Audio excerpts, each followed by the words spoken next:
for that. But first, we begin with President Biden and his speech to the nation Wednesday night.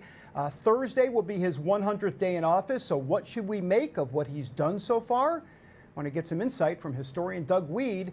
And he's also the New York Times bestselling author. He has his latest book is called Inside Trump's White House, the real story of his presidency. Doug, great to see you again, sir.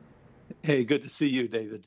Well, look, first off, what should we expect from Biden's first State of the Union address tomorrow? I mean, I know it's not technically called a State of the Union, but that is in essence what it is. Yeah, well, they've got this pattern, David, that they keep repeating over and over. The White House, the Biden White House, they leak before a major announcement like this or a major speech like this that he's going to call for national unity. But they've been saying that from the beginning of his presidency, and his first comments to the nation as president were an attack on his opponent. Sounded like he was the bitter loser instead of the winner. It shocked people. And then he attacked all of his supporters. Usually you attack the opponent in war. You'll attack the leaders of the country, but you'll say, we're not against the Iranian people, just your leaders. But in this case, Biden has consistently been calling his opponents names. He's in Texas. They were Neanderthals. When he first became president, they were terrorists. So we hope this time, maybe this speech, he'll live up to the leaks coming out of the White House, and he'll actually call for unity and say something nice about all Americans. Yeah, I'm not banking on it. I am curious to get your take on his promise of unity in a moment. I want to play for you. I was at the White House yesterday in the White House briefing room. I asked Jen Psaki specifically about his promise of unity. Here's some of that exchange. I'll get your reaction on the other side. Interesting. Hi, David. Hey, Jen. Hey, a question on unity. You talk about, earlier you said you wanted to bring, or the president wanted to bring the country back together. So I guess the question is, he has not met with House Minority Leader Kevin McCarthy, according to Kevin McCarthy. What does that say about unity? And also there are some other legislative issues as it relates to H.R. 1 and a commission to study packing the Supreme Court, as you would say. And there's a lot of other lists as well, budget reconciliation. So there's a lot of folks, you talk about tens of millions of people, they're concerned about that this doesn't seem like unity at all. Do you think tens of millions of people are concerned about him not meeting with Kevin McCarthy? No, I think tens of millions of people are concerned about H.R. 1 and budget reconciliation and going with that 50 vote threshold. I think that was a concern. I'm not sure the polling bears that out, but I will say that the president's view is that bringing the country together is bringing the American people together. So when I say he is focused on bringing people together, bringing Democrats and Republicans together, he's not talking about solving bipartisanship in this zip code here. He is talking about proposing policies that address the crises that we're facing, whether it's getting the pandemic under control, putting people back to work. A lot of those policies he's proposed, whether it's the American Rescue Plan or the American Jobs Plan, are supported by the vast majority of the American public. Democrat, Republican, Independent.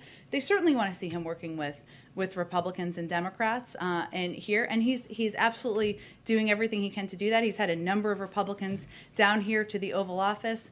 He's looking for it. We're going to be reviewing their proposals, and I think certainly people see him rolling up his sleeves and ready to work with people of all different viewpoints. So, Doug, I'm curious to get your take, because she said that he's not concerned about bipartisanship within the zip code, as in, so he doesn't care about bipartisanship in Washington. Isn't that where laws are made? I'm confused.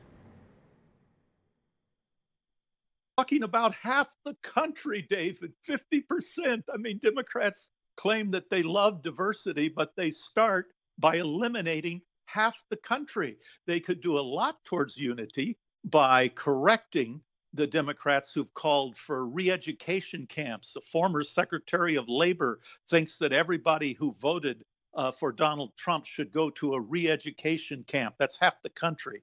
Celebrity journalists like Katie Couric has said they need to be reprogrammed.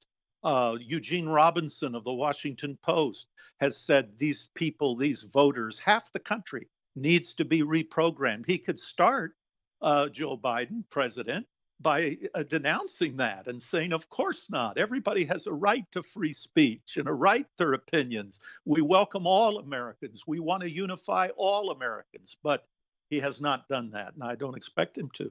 Yeah. What about from a historical standpoint? We've heard all of these comparisons to FDR and you know, I guess the Great Depression, right? And FDR put all of the, you know, took the crisis and did a lot of government expansion. What's your sense about these early comparisons to FDR? This seems a bit bizarre to me. Am I wrong?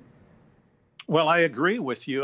This is like an Orwellian nightmare to me. I mean, he's betrayed his base, the suburban women who were offended at Trump and went with Biden. He promised he would open the schools K through 8. Now he said he won't open the schools K through 8. He's signed an executive order so young boys can now go into girls' restrooms if they feel like a girl. He's dashed the hopes of those suburban women, their daughters, ever being in the Olympics by allowing young men to compete as women. And the 2 + 2 = 5. There he is on national TV saying there was no vaccine when I became president. And the national media is absolutely silent, even though he himself was vaccinated under President Donald Trump. It's a stunning set of events, in my humble opinion. As we wrap up, did he sucker millions of Americans here? He did not run as President AOC. He did not run as a liberal crusader in the general election. And here he is ramrodding all of this stuff through. Did he lie to the American people? Well, he did and he didn't. He did some things that he promised he'd do. He stopped the wall, which has caused a border crisis. He lied about all those anti-Semitic people that would be appointed to his government. He did appoint many of them. He's tilted towards Iran. So in many ways, he's disappointed his supporters who thought that he was going to be more moderate than he was. So AOC is very, very happy. He's coming through for her. That's right. Doug Weed, presidential historian. Really appreciate your time. Thanks so much, Doug. Thanks, David. All right. Great perspective from Doug Weed. And he's absolutely right. And here's the question. Will it come back to haunt not just Joe Biden and Kamala Harris in 2024? I mean, we're a ways away from that. But what about just in the short term? The suburban moderates, if you will. Did they get hoodwinked here? Because they were buying a bill of goods from Joe Biden to say he was going to be this candidate of unity and this candidate that was going to be kumbaya and bring people together. And guess what? I mean, can I do a sound effect? How do you do a sound effect where you go like down the toilet? Can I get a toilet sound effect? It didn't happen. Madison's saying we don't have a toilet sound effect. Back in a moment.